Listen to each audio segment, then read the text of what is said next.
The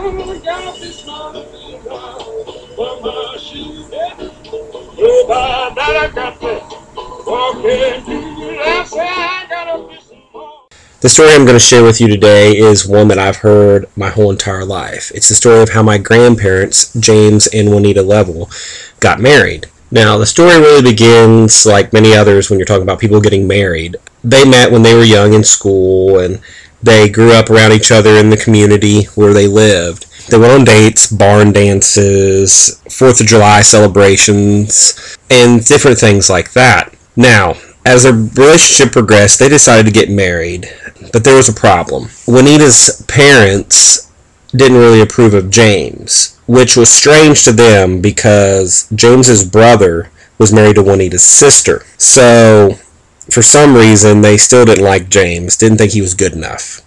So they decided to get married. So they went and got a marriage license, of course. That took a little bit of work because Juanita was still 17 and lived at home. James lived with his brother and, of course, Juanita's sister at their home. So not to get them suspicious, James said he would go out of town for the day or night. So he ended up going and sleeping in a car that he borrowed on this little road. It had a big curve in it, and this curve was called Dead Man's Curve. And he still talked about how it was one of the coldest nights he ever spent. And he was never so happy to see the sunrise. Now, once the sun got up, he drove, picked up Juanita, and they went to a little town called Patriot. And in Patriot, they met up with a magistrate who could perform marriage ceremonies. So they got married without anyone knowing. Their witness was the magistrate's wife, and from the story I tell, she was extremely excited, almost overly excited. She gave bouquets and gave him advice, gave him presents. It was really a memorable time. Now, the only trouble was now they had to go tell about they got married. So James dropped Juanita off at home and drove back to his brother's and was talking to his brother and his sister-in-law. And his brother was fine with it. His sister-in-law, which was Juanita's sister, was furious and kicked him out of the house.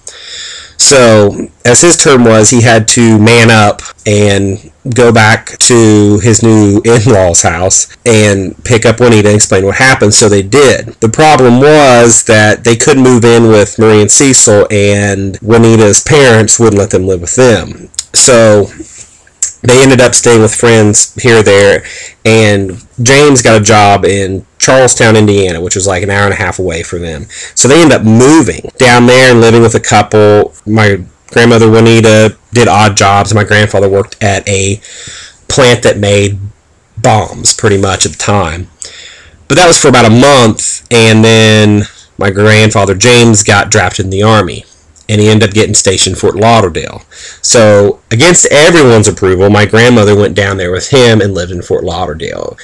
And just to keep from a longer story, it was a wonderful time for them. Eventually, my grandfather had to go overseas, like everybody did in World War II, and my grandmother moved back to Indiana, actually moved in with her sister, who at the time finally forgave her. And what the great thing about this is, years later, my grandmother's mother apologized to both of them because in the end she said James was better to her than any of her sons.